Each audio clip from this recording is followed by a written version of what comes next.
السلام عليكم ورحمة الله وبركاته. أسعد الله مساكم حبايب قلبي، كيف حالكم؟ إن شاء الله تكونوا طيبين. اليوم إن شاء الله عندنا موضوع كمان برضو تكمل الأمس، تمام، عن نسول الطيور، تمام، وعندنا برضو عن خدمة الطيور بعد النزول من المطير، تمام. فانتظرونا في السنابات الجاية. طبعا حبايب قلبي، بالنسبة كتير أسئلة تجيني على الخاص، كيف أخدم الطيور، كيف إذا نزل الطير أعلمه، كيف إذا نزل الطير أتعامل معه.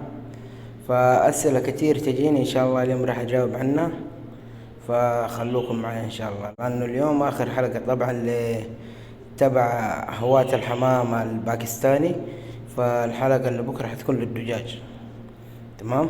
خلوكم معايا إن شاء الله أفيدكم. طبعا حبايب قلبي، أول ما ينزل الطير من البازي، تمام، ينزل من البازي أو ينزل من السماء الطير بصفة عامة، لأنه في بعض الناس ما تعرف معنى بازي. ينزل الطير من السماء، تمام، نزل عندك وقع، تمام، أبعد عنه الموية بصفة عامة. يعني لو بتبي تديه موية اديله تقدير، تمام، اديله شيء بسيط، 6 سيسي 5 سيسي، أما لا تخليه هو يشرب بنفسه، لأنه إن كان اديته يشرب بنفسه، تمام، حيشرب موية كتير وحتنكب له الحوصلة، احتمال الطير يموت. وحصلت مع ناس كثيرين ومربيين ومعروفين، الطيور بعضها ماتت، تمام. بعدين يا حبايب قلبي، ايش اللي راح يكون؟ راح يكون عندك تدليك الطيور، تمام، أجنحته تحرك الدم يعني في جسمه، تحرك الدم في جسمه، تمام، لأنه جاي من مسافة تعب. انت لو نفترض انك رياضي وزي كده، جريت في ملعب ولا واحد هيجي يسألني يقول لي كيف الطير مات، كيف الطيور تموت، انت اعتبر نفسك انك لاعب، تمام. تجري تقريبا نقول 90 دقيقة في الملعب، تمام. ال90 دقيقة هذه يعني ساعة ونص تقريبا، ساعة ونص. تقدر تشرب موية على طول وانت تجري؟ مثلا نقول ما شربت موية مرة، تمام، انت مفروض في الملعب ساعة ونص، تيجي تقدر تشرب موية على طول؟ مستحيل. لازم شيء بسيط تدريجيا، كمان ما تكون موية باردة. إذا بتلعب تدريجيا ما تكون موية باردة، لازم تكون خفيفة، يعني وسط، لا تكون حارة ولا باردة عشان لا تتنكب، تمام. فهذا اللي أقصده ووضحت لكم.